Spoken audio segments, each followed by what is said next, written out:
கொள்கையோடு ஒத்து போகிறவர்களை கூட நீங்கள் புறந்தள்ளி, இப்போ கொள்கையோடு ஒத்து போகாதவர்களை கூட வைங்க. இதான் உண்மை.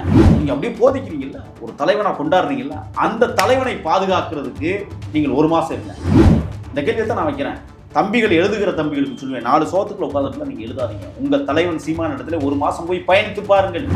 மிருகங்களுக்கெல்லாம் எவ்வளோ கம்பீரமாக பேர் வச்சிருக்காங்க. ஆமாம், நாய் பேர் வீரன் சூரன். நான் ஏற்கனவே சொன்ன போல கோழிகள், ஒரு நாய் வெளிநாட்டு நாய். அது நம்ம கலப்பு எப்படி ஆகலாம்? இல்லை நம்ம வேட்டிக்கிட்டி அவர் வீட்டில் போட்டிருந்த நாய்க்குட்டியை கொண்டாந்து நாய்க்குட்டின்னு சொன்ன உடனே வெளியில் நாய்க்குட்டி குறைக்கும். அப்படியே இப்படி கையை கட்டிட்டு அப்படியே சோகமாக இருக்கிறதும், அதற்காக அப்படியே ரத்தம் கொதிச்சு போய் அப்படியே கூணி குறுகி நிற்கிறமான ஒரு காட்சியை நீங்கள், இதுதான் அவங்களுடைய அரசியல். காயடிப்பு. கொஞ்சம் பணம் வச்சிருந்தா கரைச்சி தீர்த்து அவனை கடனாளி ஆக்கி போண்டி ஆக்கி விரட்டுறேன். இல்லைங்க, அது மாறும்ல, அது ஒரு பரிணாம வளர்ச்சி தானே. இப்படியே தான் இருக்கணுமா? இல்லை, நான் ஏற்கனவே அப்புறம் நாம் தமிழரை மாற்றிருக்கேன். நாம் மொழிவழி மாநிலமாக பிரிக்கப்பட்ட போது இங்கே இருக்கிற தெலுங்கர்களும் இங்கே இருக்கிற கன்னடர்களும் நாம் தமிழர்களாக மாறிட்டாங்க. ரோட்டில் 2 துண்டை விரிப்போம். ஒன்று திராவிட துண்டு, ஒன்று தமிழ் தேசிய துண்டு. போடு.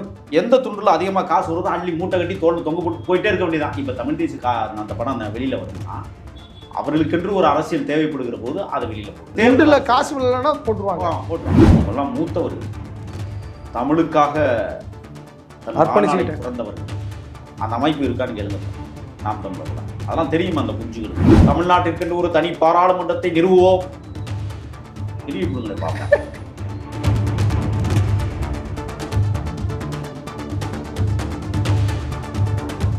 வணக்கம் நண்பர்களே, இது ஒயர் தமிழ் சேனல். நான் உங்கள் லெனின் துரைராஜ். இன்னைக்கு நிகழ்கால அரசியல் சொல்லை பற்றி நம்மோடு பேசுவதற்காக அன்பு தோழர் முகில் அவர்கள் நம்மோடு இணைந்திருக்கிறார். தோழர் வணக்கம். வணக்கம். எப்படி இருக்கிறீங்க?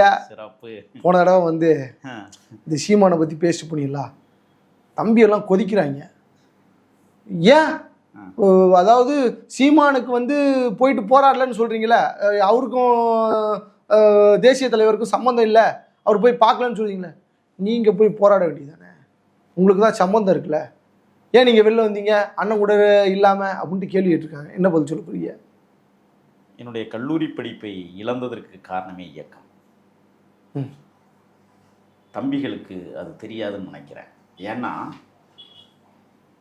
95 வேலூர் சிறை தகர்ப்பு நடைபெற்ற போது 46 புலி போராளிகள் அங்கேருந்து தப்பிச்சு வந்தது. 2 பேர் ஜென்ரலில் சைனடை அறிஞ்சு செத்து போனது. மீதம் 44 பேர் அங்கேருந்து தப்பிச்சு கடற்கரை கிராமங்களாக இருக்கிற பகுதிகளுக்கு வந்தது. அன்றைக்கு ஈழ ஆதரவாளர்களாக நிறைய பேர் நிறைந்திருந்த புதுக்கோட்டை மாவட்டம் அவர்கள் வந்த இடம். தங்க பாதுகாப்பு கொடுத்து எவருக்கும் தெரியாமல் 9 நாட்கள் தங்க வைத்து அங்கிருந்து கடல் மார்க்கமாக அவர்களை அனுப்பி வைத்த பெருமை எனக்கும் உண்டு. தம்பிகளுக்கு இது தெரியாதுன்னு நினைக்கிறேன். அதோடு மட்டுமல்ல, 67 முறை புலிகளுக்காக ஆயுதம் கடத்தியது மட்டுமல்ல, தடவார பொருட்கள், உடைகள், உடைமைகள் அத்தனையும் செய்துவிட்டுத்தான் படிக்கிற காலத்திலேயே, நான் சொல்லுவது 11, 12ஆம் படிக்கிற காலத்திலேயே அந்த வேலை திட்டங்களோடு இணைந்தவன். கல்லூரிகளுக்கு போகிற போது இரவெல்லாம் மணமேல்குடி, ஜெகதாப்பட்டினம், கோட்டைப்பட்டினம் போன்ற கடற்கரை பகுதிகளில் கரும்புலிகள் காத்து கொண்டிருக்கிற நேரத்தில் அதிகாலை பொழுதுகள் 3 மணிக்கு அனுப்பி வைக்கிற பொருட்களை பத்திரமாக போய் அவர்கள் கொண்டு வருகிற அந்த ஸ்டீமர் லான்ச் என்று சொல்லக்கூடிய அந்த போட்டில் ஏற்றி அவர்களை பத்திரமாக வழி அனுப்பி வைத்து விடிய விடிய உறக்கம் இல்லாமல் அங்கே ஒரு சிரமம் இருக்கிறது. சதுப்பு நில காடு, கடலுக்குள்ளே இருக்கு, அடர்ந்த மரங்கள், அலைகளை வராத பகுதிகள். ஆழி பேரலை வருகிற போது புதுக்கோட்டை மாவட்டம் ஏன் தப்பித்தது என்றால் அடர்ந்த வனப்பகுதி கடலுக்குள்ளேயே இருக்கிறது. கடல் குசுன்னு ஒன்று இருக்கு. இந்த கேள்வி கேட்குற தம்பிமார்கள் ஒரு நாளைக்கு அந்த காட்டுக்கு கொண்டே விடுறேன், அதுவும் நள்ளிரவில் கொண்டே விடுறேன், ஒரு கொசுக்குடிக்கு அவர்கள் உள்ளாகட்டும், அப்போ தான் அந்த வழி புரியும். ஏன்னா நெஞ்சளவு தண்ணிக்குள்ளே நடந்து சுமையை தூக்கிட்டு போய் அந்த சதுப்பு நில காட்டுக்குள்ளே மரங்களில் ஒளிஞ்சிருக்கிற புலிகளோடு போய் தொடர்பெடுத்து அந்த மரக்கலையில் சாரம் கட்டியிருப்பாங்க தெரியாமல் உட்கார்ந்து கொள்வதற்கு மட்டும். அந்த சாரத்தில் ஒன்று இந்த பொருட்களை பத்திரமா இறக்கி வைக்கிறதும், அவர்கள் வருகைக்காக அந்த கடல் குசுவிலிருந்து மீண்டு அந்த பொருட்களை அனுப்பி வைக்கிற அந்த பாங்கு இருக்குல்ல, அது சாதாரணமானது. தம்பிகள் உட்கார்ந்து இருந்துக்கிட்டு இருந்த இடத்துலேருந்து எழுதிக்கிட்டு இருக்கிறதுலாம் தம்பிகளுக்கு பதில் சொல்லணும். ஏன்னா அவங்களுக்கு தெரியாது. ஏன்னா அவர்கள் அப்படித்தான் போதிக்கப்பட்டிருக்கிறார்கள், அப்படித்தான் வளர்த்து கொண்டிருக்கிறார்கள். ஏன்னா சீமான் இந்த வேலையை செய்யலை. இல்லை செய்திருந்தால் அந்த வழி அவர்களுக்கு புரியும் என்பதற்காக சொல்லுகிறேன். ஆக 1996ஆம் ஆண்டு மணமேல்குடியிலே நாம் தமிழர் கட்சியை உருவாக்கிய தலகருத்தரும் தமிழ் தேசிய விடுதலை படையினுடைய தலைவருமான அண்ணன் முத்துக்குமார் அவர்கள் ஆள்காட்டிகளின் மூலமாக காட்டி கொடுக்கப்படுகிற போது அவர் கையில் பிஸ்டல் இருக்கு. நீங்கள் வந்து முத்துக்குமாருக்கு வந்து நீங்கள் என்ன சொன்னீங்க அப்படின்னாக்கா கொலைன்னு சொல்லி. ஆமாம், அது திட்டமிட்ட படுகொலை. நான் மட்டும் சொல்லலை, இன்றைக்கு மிக சிறந்த வழக்கறிஞராக இருக்கிற புகழேந்தி அவர்கள் அதை பதிவு செய்திருக்கிறார். இந்த கொலைக்கு பின்னால் சீமான் இருக்கிறார் என்கிற உண்மைத்தன்மை இருக்கிறது. இது என்ன நீங்கள் இது புதுசாக இருக்கியா? ஆமாம், அதெல்லாம் நீங்கள் வந்து நோண்டி எடுக்கலை. அந்த வழக்கை நீர்த்து போக வைத்திருக்கிறார்கள். ஒரு மாபெரும் தலைவனாக உருவாகக்கூடிய அண்ணன் முத்துக்குமாரை புதுக்கோட்டை வீதிகளில் ஒரு பழக்கடையில் வைத்து வெட்டுகிற அந்த கொடுமை அங்கே சிசிடிவி பதிவாயிருக்கு. குற்றவாளிகள் சில பேர் கைது செய்யப்பட்டார்கள். அந்த வழக்கே நீர்த்து போய்விட்டது. இதற்கு பின்னால் தலைமை பண்பை அன்றைக்கு வந்து தற்காலிக தலைமை ஒருங்கிணைப்பாளர் தான் சீமானுக்கு. யாருக்கும் நிரந்தரம் கிடையாது. 3 ஆண்டுகளுக்கு ஒரு முறை அந்த ஒருங்கிணைப்பாளர் பதவி மாற்றப்படணும் என்பதுதான் முதலாக நாம் தமிழர் உருவாக்கப்படுகிற போது எழுதப்பட்ட சட்ட விதிகள். நீங்கள் இன்னொன்று கேட்குறாங்க, என்ன கேட்குறாங்கன்னா, சீமான் கிட்ட இருந்து போயிட்டாங்கல்ல, ஆனால் போனவங்களாம் இப்படி தான் பேசுவாங்க, காழ்ப்புணர்ச்சி காழ்ப்பு அப்படின்றாங்க. இல்லை, நாங்களாக போகலை. இல்லை, அவமானப்படுத்தப்பட்டு விரட்டப்பட்டோம். போகிறோங்கிறது வேற. இல்லை, உன்னோட பகைச்சிட்டு போகிறேன் அப்படிங்கிறது வேற. உன்னட்டே இருந்து உன்னை தலைவனாக ஏற்று உனக்கு பாதுகாப்பு விடயங்களை பக்குவப்படுத்தி கூடவே என்னதான் இருந்தாலும் நம்ம பயணிக்கணும்னு முடிவெடுக்கிற போது 2009களுக்கு பிறகு தானே தலைவன் எங்கு இருக்கிறான் என்பதே தெரியாத கேள்விக்குறியாக இருந்த காலகட்டத்தில் நமக்கென்று தமிழ்நாட்டிற்கு ஒரு தலைவன் இருக்கிறான், அவனை பாதுகாக்க வேண்டிய இடத்தில் நாம் இருக்கிறோம் என்று மேடையில் போய் முழங்குகிறதுக்கு முன்னால் சீரகத்தை வேக வச்சு அந்த தண்ணியை கொடுத்து தொண்டை கட்டிக்காம தலைவனை வழிநடத்திய பெருமை எனக்கு உண்டு. ஆக நான் கொள்கையில் புரண்டுட்டீங்க. இல்லை, கொள்கையில் புரளல, நீங்கள் கொள்கையில் வந்து காம்ப்ரமைஸ் ஆகிட்டீங்க. சீமானை போல கொள்கை பிடிப்பு உங்ககிட்ட இல்லை.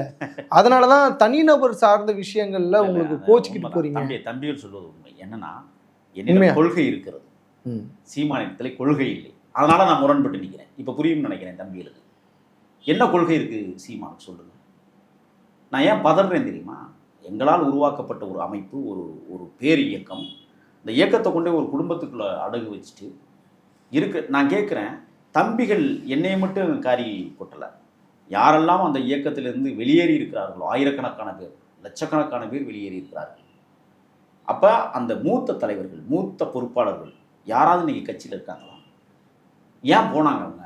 இந்த கேள்வியை ஏன் இந்த தம்பிகள் வந்து உணரலைன்னா, இவ்வளவு ஆளுமைகள் நிறைந்த தலைவர்கள், இவ்வளவு ஆளுமை நிறைந்த போராளிகள் ஏன் வெளியில் போனாங்க? யார் மேலே குற்றம்? ஏன் அதை இன்னும் இனம் கண்டுபிடிக்க முடியல அவங்களால? அப்போ யார் இதில் வந்து சிஞ்சா கொட்டுறதுன்னு தெரியுதுங்களா உங்களுக்கு? கொள்கையோடு ஒத்து போகிறவர்களை கூட நீங்கள் புறந்தள்ளி இருக்கிறீர்கள். இப்போ கொள்கையோடு ஒத்து போகாதவர்களை கூட வைத்திருக்கிறீர்கள். இதுதான் உண்மை. இப்போ சீமானுடைய கொள்கையும் இந்த மாதிரி பேசக்கூடிய தம்பிகளுடைய கொள்கையும் ஒத்து போகுது. இந்த தம்பிகள் வெளியில இருந்து உட்கார்ந்து எழுதுறாங்கல்ல, இல்லை 5 வருஷம் தானே? இல்லை, நான் சொல்கிறேன், அது ஒரு கல்லூரின்னு சொல்லிட்டு இருக்கேன். அதான் ஒரு 5 வருஷம் 3 வருஷம் தான், 5 வருஷம் 3 வருஷம் தான். இப்போ இந்த தம்பிகள் வெளியிலேருந்து எழுதுறாங்க. எங்கே? வெளியிலேருந்து எழுதுவான், அங்கே சேலம் பக்கத்துலேருந்து எழுதுவான், அந்தியூர்லேருந்து எழுதுவான், இப்படி ரொம்ப துறையிலேருந்து எழுதுறான். அந்த தம்பிகளுக்கு அன்போடு சொல்கிறேன், நீங்கள் அண்ணன் சீமான் இடத்துல 1 மாதம் இருங்க, கூடவே இருங்க. நீங்கள் அப்படியே போதிக்கிறீங்கல்ல, ஒரு தலைவனாக கொண்டாடுறீங்கல்ல, அந்த தலைவனை பாதுகாக்கிறதுக்கு நீங்கள் 1 மாதம் இருங்க, இருந்து பார்க்கட்டும். 1 மாதம் இருக்கு. ஏங்க நீ என்ன இப்படி சொல்றீங்க? கேட்குறீங்களா? இடும்பாவனம் கார்த்தி எல்லாம் இருக்காப்லையே, எவ்வளோ வருஷம் ஆயிடுச்சு. இப்போ கூட ஒரு மேடையில் இடும்பாவனம் கார்த்தி வந்து சொல்றாப்ல, டேய் கொள்கையா பேசுறதுக்குரியா இந்த இருக்காண்டா என் போர்பட தளபதி. யாரு? இடும்பாவனம் கார்த்தி அண்ணன் சொல்றாரு, சீமான் சொல்றாரு. தம்பி பாவம்னு நினைக்கிறேன். இடும்பாவனம் கார்த்தி தம்பி பாவம். நான் எழுதி வச்சுக்கோங்க. இன்னும் எத்தனை வருஷம் இடும்பாவனம் கார்த்தி சீமானோடு பயணிப்பார் நீங்க நினைக்கிறீங்க? சொல்லுங்க பார்ப்போம். என்னங்க எப்படி கேட்குறீங்க? உண்மையாக சொல்றேன். கொள்கை ரீதியாக விலை போகாத நத்தம் சிவசங்கரன் அவர் தான் இளைஞரணி தலைவர், தெரியுமா உங்களுக்கு? தெரியும். அங்கே தமிழ்நாட்டு மாபெரும் உரிமையான இந்த மலைகளை உடைப்பதும் ஆற்று மணல்களை கொள்ளையடிப்பதுமான தொடர்ந்து நடைபெற்று வருகிற சூழலில் நத்தம் பகுதியில் திண்டுக்கல் மாவட்டத்தில் தொடர்ந்து போராடுறது ஆளுங்கட்சியினரால் கைது செய்யப்பட்டு சிறையில் அடைக்கப்படுகிறார். அவர் ஒரு பேட்டியில் சொல்வார், என்னை அவனுமே சந்திக்க வரல. இதுதான் தம்பி கார்த்திக்கும் பொருள்.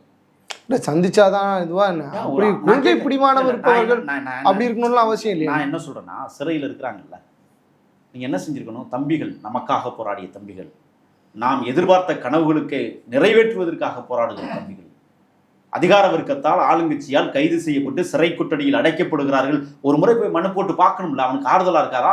அதைத்தான் நத்தம் சிவசங்கரன் சொல்றாரு. யாருமே பார்க்கவில்லை. அந்த மன கொதிப்பு இருக்குல்ல, இந்த கொதிப்பு எவராலையும் தேற்ற முடியாது. ஏன்னா சிறை வாழ்க்கை என்பது தனிப்பட்ட வாழ்க்கை, அது சொகுசு வாழ்க்கை இல்லை. அப்ப அந்த வாழ்க்கையில் ஈடுபட்டு இருக்கிற தளபதிகளை சந்திப்பதில் கூட உங்களுக்கு தயக்கம் இருக்கிறது என்றால் நீங்க எப்படி தலைவன்? இந்த கேள்வியை தான் நான் வைக்கிறேன். தம்பிகள் எழுதுகிற தம்பிகளுக்கு சொல்லுவேன், 4 சோத்துக்குள்ள உட்காந்துட்டுல நீங்க எழுதாதீங்க. உங்க தலைவன் சீமான் இடத்துல 1 மாசம் போய் பயணித்து பாருங்கள். சரி, நீங்க கேட்ட கேள்விக்கு நான் வரேன். ஏன் இருக்க முடியாது? ஏன் அப்படின்னு கேட்கல. ஏன்? காவல்துறையில ஒரு செய்தி இருக்கு, தோல் மேல கை போட்டா காவல்துறை என்ன ஆகுன்னு தெரியுமா? முடிச்சிருவாங்கன்னு அர்த்தம். நீங்க சீமான்கிட்ட போய் தோல் மேல கை போட்டு ஒரு புகைப்படம் எடுத்துட்டாரா முடிஞ்சிச்சுன்னு அர்த்தம். பொருந்த முடியாது. சரியா? ஐயா, எனக்கு வேற நிறைய சொந்தக்காரங்க இருக்காங்க அவங்க கட்சியில. இருக்கட்டும், நான் என்ன சொல்றேன்னா, எல்லாரும் தோல் மேல கட்டி பிடிச்சலாம் படம் எடுத்திருக்காங்க. அவ்வளவு முடிஞ்சிருச்சுன்னு அர்த்தம். ஏன்னு கேட்குறீங்களா? இது எனக்கே பாடம்.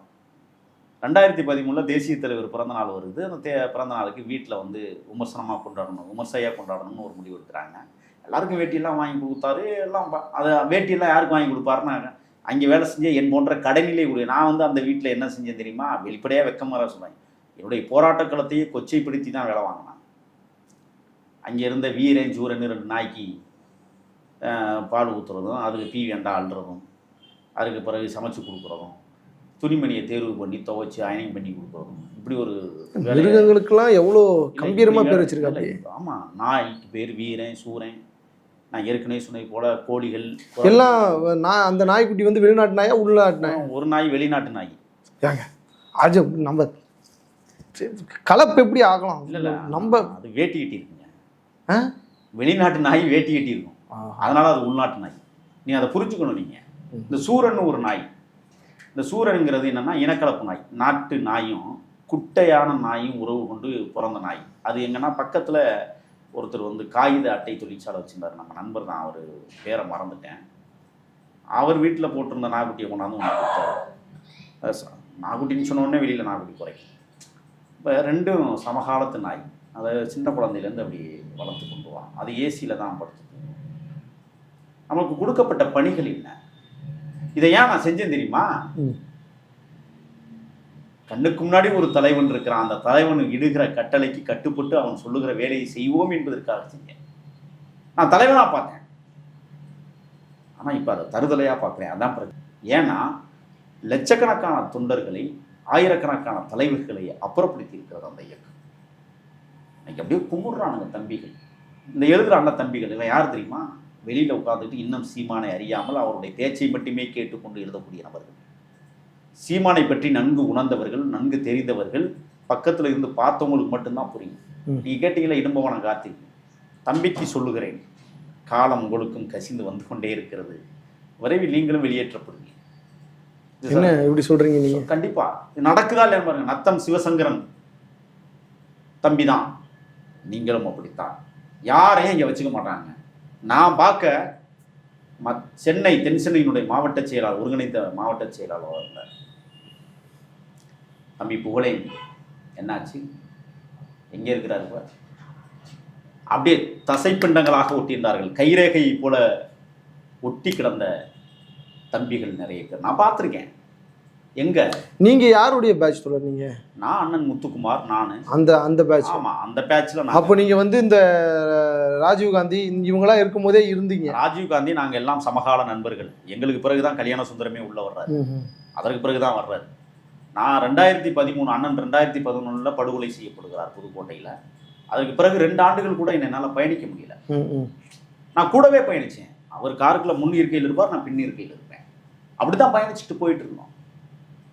ஆனால் எங்கே எனக்கு சங்கடம் வந்ததென்றால், தங்கை செங்கொடி தனலாக்கி கொண்டு அது சொன்னீங்க. தீக்கிரையாக்கினாளே. போயிட்டு வந்த போது நல்லா கறியும் சோறு தின்னாயா? கரிஞ்சொரி. ஐயோ எப்படி இப்படிலாம் மனசு வருது? இப்ப நான் ஒன்று சொல்றேங்க, இப்ப சொல்றேன். அண்ணன் சாந்தன் மரணம் அடைந்தார். அவருடைய அப்படியே அந்த நடிப்பு பார்த்தீங்களாங்க, அப்படியே இப்படி கையை கட்டிட்டு அப்படியே சோகமாக இருக்கிறதும், அதற்காக அப்படியே ரத்தம் கொதிச்சு போய் அப்படியே கூனி குறுகி நிற்கிறதுமான ஒரு காட்சியை நீங்கள் பார்த்துருப்பீங்க. ரொம்ப அவரே ரொம்ப பாவமாக இருந்தா. போலி நாடகம் முடிச்சுட்டு போய் கறி சாப்பிட்டுப்பாங்க. இது இல்லைன்னா நீங்கள் சொல்கிறத நான் கேட்குறேன். ஏன்னா பாம்பின் கால் பாம்பு மட்டுமே அறியும். எனக்கு தெரியும் அங்கே என்ன நடக்கும். 4 ஆண்டு காலம் பயணித்தவன். இல்லைன்னு வேணால் மறுக்க சொல்லுங்க பார்ப்போம். மறுக்க மாட்டாங்க. மனச்சாட்சியை தொட்டு சொல்ல சொல்லுங்க, சொல்ல மாட்டாங்க. ஏன்? தம்பிகளுக்கு வச்சுப்பாங்க. இவர்களுக்கு வேலை திட்டமே இதுதான். இது என்ன? இது பகட்டு அரசியல், பகடை அரசியல்.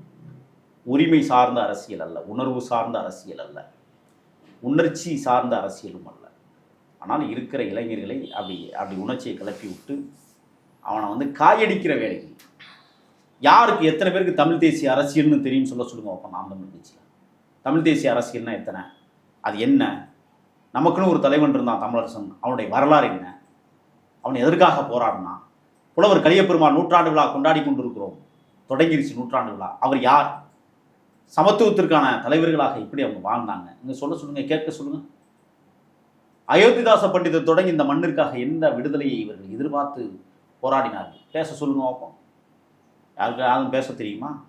உண்மையான தமிழ் தேசியம். நான் கேட்குறேன், முந்தா நாள் ஐயா பாவலரேறு பிரிஞ்சித்திரனாருடைய பிறந்தநாள் எத்தனை தொண்டனுக்கு தெரியும்? அஞ்சுவதில்லை என் மனம், கெஞ்சுவதில்லை பிறர் பான்னு சொன்ன மாபெரும் கவிஞன். சொல்லுங்க பார்ப்போம், எத்தனை பேருக்கு தெரியும் பிரிஞ்சித்திரனார? இவருடைய அரசியல் இப்படித்தான். இல்லை, இவங்க நீங்கள் ஒரு அரசியல் களத்தில் இன்னைக்கு 40 தொகுதிகளிலும் பாராளுமன்ற தொகுதியிலும் போட்டியிடுறாங்க. இந்த ஒரு இப்படி இவ்வளோ ஸ்ட்ராங்காக நீங்கள் இப்போ பார்த்தீங்கன்னா நிறைய அரசியல் கட்சிகளால், விசிகாவனால், சிபிஎம்னால், சிபிஐயால் 40 தொகுதிகளிலும் போட்டியிடுற அளவுக்கான வலு இல்லை. ஆனால் நாம் தமிழர் கட்சி அவ்வளோ வீரியமாக இயங்கிட்டு இருக்குது. அப்படி தான் சொல்கிறாங்க. நான் சொல்கிறலாம் நினச்சிக்க கூடாது, அவங்க களவாணி பிறகு எனக்கு தெரியும். ஆனால் கேட்குறேன், இளைஞர்களுக்காக கேட்குறேன். இப்படி தான் ஒரு பிம்பத்தையும் வந்து உருவாக்கிது. இந்த இளைஞர்களுக்கு ஒரு அரசியல் புரிதல் இல்லாமல் களத்தில் வந்து இயங்குவாங்களா, இறங்குவாங்களா? தேர்தல் களத்தில் வந்து இறங்குறது ஒரு சர்வசாதாரணமான விஷயம் இல்லை இல்லையா? ஐயகோ பாவம். இதற்கு முன்னால் சட்டமன்றத்தில் போட்டியிட்டவர்கள் இந்த நாடாளுமன்ற தேர்தலில் எத்தனை பேர் போட்டி களத்தில் நிற்கிறாங்க? ஏங்க, அவங்க சட்டமன்ற தேர்தலில் போட்டிடுறவங்க நாடாளுமன்ற தேர்தலில் தோல்வி அடைந்தவர்கள் இந்த நாடாளுமன்ற தேர்தலில் எத்தனை வேட்பாளர்? அவங்க தான் கட்சி மாறி போயிட்டாங்களே. இதே தான் இப்போ நிற்கிறவர்களுக்கு. அதுதான் ஐயகோ பாவம். அடுத்த நாடாளுமன்றம் வருகிற போது இப்போ நிற்கிற அந்த 40 வேட்பாளர்கள் எங்கே போவாங்கன்னே தெரியாது. இதுதான் அவங்களுடைய அரசியல். காயடிப்பு. கொஞ்சம் பணம் வச்சிருந்தா கரைச்சி தீர்த்து அவனை கடனாளியாக்கி போண்டியாக்கி விரட்டுறது. இதுதான் அவங்களுடைய பிழைப்பு. இது பிழைப்புவாத சந்தர்ப்ப அரசியல். இந்த அரசியலுக்குள் சிக்குண்டு கிடக்கிறார்கள் தம்பி. ஏன் நான் இதை ஆழமாக பதிவு பண்ணுறேன்னு சொன்னால், இப்போ தலைவர் வந்து தமிழர், முதலமைச்சர் தமிழர், அது கீழே இருக்கிறவங்கலாம் தமிழர்களாக இருக்கணுமா இல்லையா? மண் சார்ந்தவர்களாக இருக்கணுமா இல்லையா? ஏங்க இல்லை, நீங்களே என்ன இப்படி சொல்கிறீங்க? இப்போ தான் வந்து தெலுங்கர்கள் உள்ளே வந்துட்டாங்க, கன்னடர்கள் உள்ளே வந்துட்டாங்க. நான் என்ன கேட்குறேன்னா, அப்போ இது என்ன அரசியல்? இல்லைங்க, அது மாறும்ல. அது ஒரு பரிணாம வளர்ச்சி தானே. இப்படியே தான் இருக்கணுமா? இல்லை, நான் ஏற்கனவே அப்புறம் நாம் தமிழரை மாற்றிருங்க. அதை எதுக்கு வச்சுருக்கிறீங்க? பரிணமிக்குது இல்லை, தெரியுது இல்லை? பெங்களூரில் தமிழர்களை ஒருங்கிணைச்சிங்களா? கோலார் தங்கவையில் ஒருங்கிணைச்சிங்களா? குடகுமலையில் இருக்கிற தமிழர்களை ஒருங்கிணைச்சிங்களா? மூணாறில் இருக்கிற தமிழர்களுக்கான அரசியல் தன்மை என்ன? இப்போ மொழிவழி மாநிலங்களாக பிரிக்கப்பட்டு பிரிந்து போன தமிழர்கள்லாம் இவர்களுக்கு தமிழர்களா இல்லை. ஆனால் மொழிவழி மாநிலமாக பிரிக்கப்பட்ட போது இங்கே இருக்கிற தெலுங்கர்களும் இங்கே இருக்கிற கன்னடர்களும் நாம் தமிழர்களாக மாறிட்டாங்க. அப்படி கிடையாது. இப்போ என்னன்னா, ஒரு மேடையில் இப்போ ரீசெண்டாக நடந்த ஒரு மேடையில் ஒருத்தர் வந்து பேசுகிறாரு. அவர் வந்து தமிழர் கிடையாது. ஏன் ரமேஷ்? ஆமாம், தெலுங்கர்கள் வந்து உள்ளே வந்து நாங்கள் சேரக்கூடாதா? தமிழ். அவர் யாருன்னு தெரியுமா? மத்திய சென்னை மண்டல பொறுப்பாளர். எப்படி இருக்கு தெலுங்கு? அப்ப இவங்களுடைய அரசியல் என்னவாக இருக்கிறது? நீ மேல முதலமைச்சர் வந்து நான் தமிழனா இருக்கிறேன்னு சொன்னா அப்ப எடப்பாடி தமிழர் தானே? அதான் மறைமுகமாக ஆதரிக்கிறார்ல. அதை ஆதரிக்கட்டும், நான் வேண்டாம்னு சொல்லலை. இப்போ அந்த அதிமுகவில் என்ன நடக்குது? எல்லாருமே தமிழர்கள் அமைச்சர்களா? அங்க இருந்த நாடாளுமன்ற உறுப்பினர்கள், சட்டமன்ற உறுப்பினர்கள் தமிழர்கள். அவங்க அப்படி சொல்லல. முதலமைச்சர் தமிழர் தானே. அப்ப அந்த கொள்கையை நீங்க ஏத்துட்டு போயிட வேண்டியதானே. அப்புறம் எதுக்கு திருப்பிட்டு நாமே தமிழர், நாம் மாற்றே தமிழர்னா அது என்னது? அது யாரை ஏமாத்துற திட்டம்? சரி, இப்போ எனக்கு ஒரு கேள்வி தொடர், நிறைவான கேள்வி என்னன்னா, சீமான் வந்து தமிழர் இல்லைன்னு சொல்றாங்களே, அவர் வந்து ஒரு மலையாளி அப்படின்ற மாதிரி சொல்றாங்களே, என்ன நினைக்கிறீங்க? இல்லை, அதில் எனக்கு உடன்பாடு இல்லை. என்னன்னு கேட்குறீங்களா? அவர் தமிழராக இருக்கட்டும், மலையாளியாக இருக்கட்டும், மலையாளிகள் யார்? தமிழிலிருந்து பிரிந்து போனவர்கள் தானே, தன் பிள்ளைகள் தானே. 4 குழந்தை பிறந்துச்சு, 4 குழந்தையும் தனித்தனியாக போயிடுச்சு. அதுக்காக நான் வந்து பிள்ளைகளை வந்து ஒதுக்கி விட முடியாதுல்ல, விரட்டிட முடியாதுல்ல. எனக்கு அது பெருமை தானே, என் பிள்ளைகள் வளர்கிறார்கள். அப்போ அதோட சேர்ந்தது தான் நீங்கள் இப்போ சொன்னதும் வரணும். ஆமாம், அந்த திராவிடம் அப்படின்னு பேசுகிறாங்கல்ல, திராவிடம் என்பது என்ன? இனக்கூறுவா இல்லை மொழிக்கூறுவா? இல்லையே, ஒரு சொல் கூறு, அவ்வளோதான். அதுக்கு ஒரு வரையறை இல்லை, அது ஒரு சொல்லாடல், அவ்வளோதான். அதுக்கு ஒரு நான் என்ன கேட்குறேன்னு சொன்னால், தமிழுக்கென்று ஒரு தனி சிறப்பு இருக்கிறது, திராவிடத்திற்கு என்ன சிறப்பு இருக்குது? இல்லை. ஆனால் தமிழனுடைய சிறப்பு தான் திராவிட சிறப்பு. இதை தெளிவுபடுத்தியிருக்கிறார் அயோத்திதாச பண்டிதர். தெளிவாக திராவிடம்னா என்ன, அது பிறந்ததே தமிழ்லேருந்து பிறந்ததுன்னு நிறைய வரையறைகள். எங்கள் அண்ணனுக்கு தெரியாதா? தெரியும், தெரிஞ்சுக்கிட்டே நடிக்கிறார். ஏன்னா என்கிட்ட ஒரு தடவை பேசும்போது சொன்னார், இளவலை அப்படின்னாரு. என்னண்ணே 2 துண்டு விரிப்போம். என்ன துண்டுண்ணே? ரோட்டில் 2 துண்டை விரிப்போம். ஒன்று திராவிட துண்டு, ஒன்று தமிழ் தேசிய துண்டு. போடு. எந்த துண்டில் அதிகமாக காசு வருதோ அள்ளி மூட்டை கட்டி தோல் தொங்க போட்டு போயிட்டே இருக்க வேண்டியதான். இப்போ தமிழ் தேசிய துண்டில் காசு வருது நிறைய. ஆரம்ப நிலையில் என்ன, பெரியார் படம் போட்ட பணியின் மாட்டினவர் தானே, மறுப்பீங்களா? பெரியார் எம்ஜிஆர் நகர் பொதுக்கூட்டத்தில் அவர் என்னவா வந்து பேசினார்? எப்படி பேசினார்? அண்ணன் குளத்தூர் மணியண்ணன் தலைமையில் நடைபெற்ற கூட்டங்கள், அத்தனை கூட்டங்களையும் நான் வந்திருக்கேன் கூடவே. அன்னைக்கு திராவிடம் பேசுனீங்க, அன்னைக்கு பெரியாரியத்தை பேசுனீங்க, இன்னைக்கு என்ன? அதுதான் அந்த துண்டு. என்ன சொன்ன துண்டு இப்போ சரியா இருக்கா? ஆக தமிழ் தேசிய துண்டு நிறைய காசு விழுகுது, அதை மூட்டை கட்டி தோளில் தொங்க போட்டுட்டு அப்படியே கிளம்பிட்டார். இதுதான் அவருடைய கொள்கை சித்தாந்தம். இந்த யூடியூப்ல திட்டுவாங்களா, உங்களை என்னையும் சாடா மாதிரியா திட்டுறாங்க. அந்த திட்டுவதை வாழ்த்துக்களாக ஏற்றுக்கொள்கிறேன். அந்த மோனே, இந்த மோனே, நீ ஒரு அவன், நீ ஒரு இவன், எங்க தலைவனை பத்தி பேசுறதுக்கு உங்களுக்கு என்ன தகுதி இருக்குன்னு கேக்குறாங்க. நான் கேட்கிறேன், நான் கமெண்ட்ல கேட்டேன். நான் கேட்கிறேன் அந்த தம்பிகளுக்கு, உன் தலைவன் சீமான் என்றால் பிரபாகரன் யார்? சொல்லுங்க பாப்போம். அப்புறம் எதுக்கு அவர் படத்தை நீங்க போடுறீங்க? இப்ப போடுறது இல்லையே.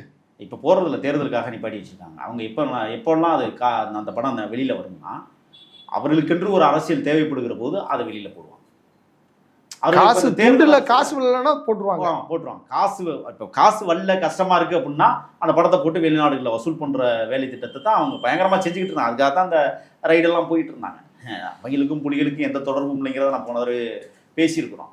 ஏன்னா புலிகளுக்காக ஒரு சிறு துரும்பை அவர்கள் நகர்த்தியிருப்பார்களா? எங்கேயும் நகர்த்திருக்க வாய்ப்பே இல்லை. அழகாக சொல்லுவாங்க, இங்கேருந்து இசைப்பிரியாக திருமணம் பண்ணுறதுக்கு தான் ஈழத்துக்கே போனார்னு சொல்லுவாங்க. அங்கே கதை நடக்கலை.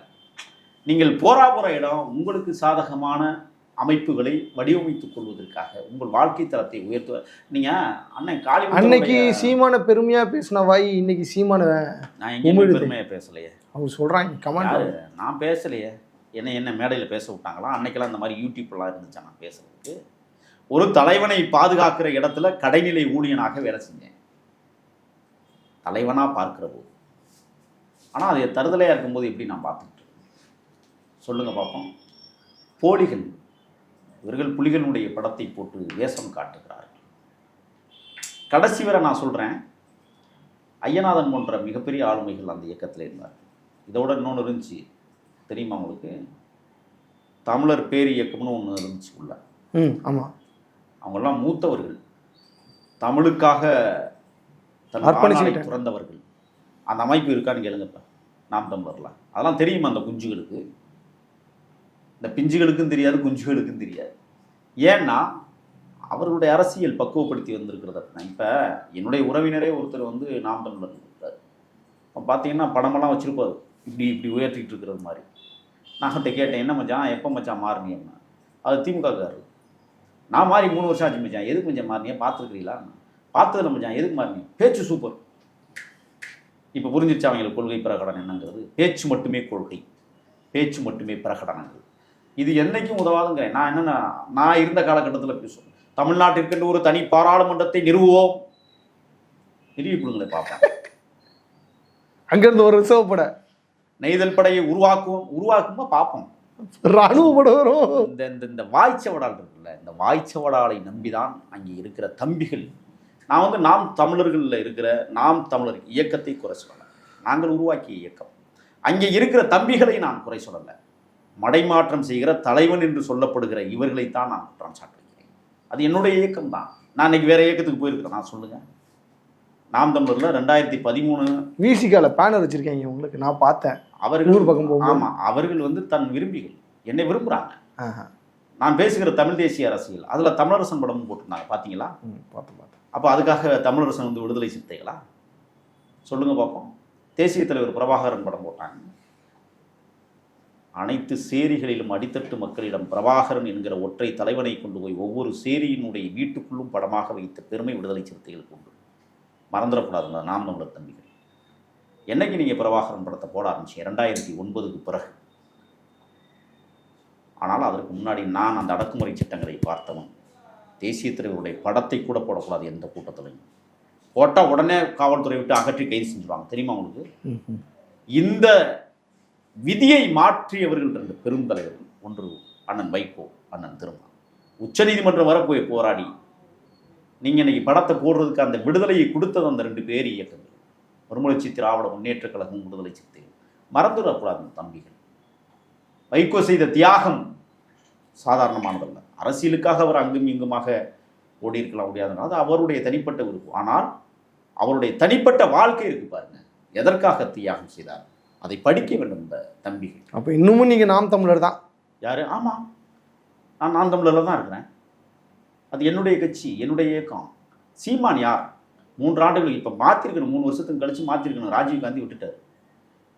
அண்ணன் முத்துக்குமார் இறந்து போயிட்டார், அதனால் அவர் விட்டுருக்கவே மாட்டார். அவர் உயிரோடு இருந்தார்னா இன்னைக்கு இருக்கிற நாம் இப்படியா இருக்குன்னு நீங்கள் நினைக்கிறீங்க? இராணுவ கட்டுப்பாட்டோடு இருக்கும். சீமான் என்கிற ஒரு ஊழியன் கடைநிலை ஊழியனாக இருந்திருப்பார். அண்ணன் முத்துக்குமார் யாரை விரல் நீட்டி கை நீட்டி சொல்லுகிறாரோ அவர் தான் 3 ஆண்டுகளுக்கு ஒரு முறை ஒருங்கிணைப்பாளராக மாற முடியும். இதுதான் அன்னைக்கு இருந்த நிலைமை. திட்டமிட்டு தானே புதுக்கோட்டை வீதிகளில் முத்துக்குமாரை வெட்டி வீழ்த்தினீர்கள். காலத்தின் கொடுமை உங்களை எங்கே கொண்டு வந்து நிப்பாட்டியிருக்குன்னு பாருங்க. ஆனால் அவர் உண்மை அரசியலில் பழி தீர்க்கணும்னாங்கல்ல, அதை சரியாக செஞ்சுக்கிட்டு இருக்கிறார். அவர் தான் கரெக்டாக பண்ணுறாரு. ஆமாம், சரியாக செய்கிறார். பழி தீர்ப்பது என்பது கூட இருக்கவங்களே பழி தீர்த்துக்கிறது. அது ஏன் கூட தானே, நம்மளோட புத்திசாலியாக இருக்கக்கூடாது அப்படின்ட்டு காலிட்டு விட்டு. அண்ணன் முத்துக்குமாரனே ஒரு விஷயத்தை என்கிட்ட சொன்னார். ஒரு தம்பியை நான் வீட்டுக்கு அனுப்புகிறேன், சீமானை சந்திக்க வை. ஒரு சோதனை ஓட்டம் பார்த்தோம். இது எப்படின்னா 2012 அவர் 11 சாகுறாரு. 11லே நான் வந்து அலுவலகத்தில் தங்கியிருக்கிறேன். அப்போ வந்து சரிண்ணே நீங்கள் அனுப்புங்கண்ணே நம்ம பார்த்துக்குவோம் அப்படின்னு சொன்னேன். நான் வீட்டுக்கு போகிறேன். அந்த தம்பி வர்றாரு. அந்த தம்பி பேர் ரமேஷ், புதுக்கோட்டை தம்பி தான். ஒரு மிதிவண்டியில் கிழிஞ்ச சட்டை போட்டுக்கிட்டு, அழுக்கு சட்டையை போட்டுக்கிட்டு அங்கேருந்து வந்து வேகமாக வந்து விறுத்து இப்போ நான் தான் போய் கதவை திறக்கிறேன். யார் வேணும்? அண்ணனை பார்க்கணும். யார் நீங்கள் அப்படின்னேன். தொண்டேன் அப்படின்னா. இல்லைப்பா பார்க்கணும் போதில் அண்ணன் வெளியில் போயிட்டாங்க. இல்லை கார் நிற்கிது அப்படின்னா. இல்லைப்பா அவங்க வானூர்தி மூலமாக வெளியூர் போயிட்டார். எப்போ வருவார்? அது வரை நான் இங்கே தான் நிற்பேன் அப்படின்னா. நான் வீட்டுக்குள்ளே போயிட்டு உள்ளே போயிட்டு சமைச்சிட்டு அதை ரெடி பண்ணிகிட்டு இருக்கோம். உடனே எனக்கு இன்டர் கால் உள்ள வரும். யாரா அது? அங்கேருந்தே பார்த்து சொல்லுதாரா? அங்கே வீடியோ தானே, வீடு முழுக்க கேமரா. எந்த நாட்டுக்கு போனாலும் பார்த்துக்கலாம். இல்லைங்க, வீட்டுக்குள்ளே தாங்க இருக்கிறாரு. வா சரி சரி. மாடியில் சோபாவில் அப்படி எப்படி அரங்கநாதர் படுத்து கிடப்பாரோ அந்த ரேஞ்சில் தான் அவர் படுத்து கிடப்பார். எனக்கு தெரியும். மானிட்டில் ஓடும் யார் வர்றா யார் போகிறான். உடனே இன்டர் கால் வருது. யார் அது? தெரியல, தம்பி அவங்கள பார்க்கணும். அண்ணன் வெளியூர் போயிட்டேன்னு சொல்லி அனுப்பிச்சி விட்ரு. அதே அந்த நபர் 3 மாதம் கழிச்சு சேவெல்லாம் பண்ணி பக்காவாக போயிடும். அண்ணன் முத்துக்குமார் இப்போ ஏற்பாடு பண்ணார். காரில் வந்து இறங்குறாரு, வெள்ளை சட்டை பக்காவா, ஷூ எல்லாம் மாட்டி. பிரபாகரன் படம். கார் வந்து நிற்கிதுங்க, இன்டர் கால் வருதுங்க. தம்பி வர்றான், கதவை திறந்து விடும். ஓடிய போய் கதவை திறக்கிறேன். அவன் பக்கா ஸ்டைலாக கண்ணாடிலாம் மாட்டி பக்காவாக வர்றான். உள்ள மாடியில் இருந்த சீமான் இறங்கி ஓடி வந்து அப்படியே ஆற தழுவி கட்டி, அவன் யாருன்னே தெரியாது. முதல் வார்த்தை, ஆத்தா நல்லா இருக்கா? அவங்க ஆத்தா செத்து 8 வருஷம் ஆச்சான்னு சொன்னான். அதான் நல்லா இருக்கா இளவல, எப்படி இருக்கீங்க? வாங்க மேலே போய்வோம். இளவலுக்கு தேநீர் கொடுங்க. என்ன சாப்பிட்றீங்க இளவல? கவுச்சியா? ஆனால் தம்பிக்கு எது வேணுமா ரெடி பண்ணு. மேலே போயிட்டான். பேசிட்டு கீழே வந்துட்டான். சாப்பிடும். சரிண்ணா. அண்ணா என்ன என்ன அண்ணா, இந்த மாதிரி கடை வச்சுருக்கோண்ணே, மளிகை கடை. எங்கே வச்சுருக்கீங்க? ஏதோ ஒரு ஊர் சொன்னேன். அப்போ அண்ணனுக்கு பார்சலில் போட்டு விட்டுருங்க. என்னத்தை போடணும்? கடையாவா? இல்லை, கடையில் இருக்கிற பொருட்களை. இப்போ தெரியுதா யாருன்னு? புரியுதுங்களா உங்களுக்கு? இதுதான் சீமான். தோழர், உங்களுடைய நேரத்திற்கு ரொம்ப நன்றி தோழர். நன்றி.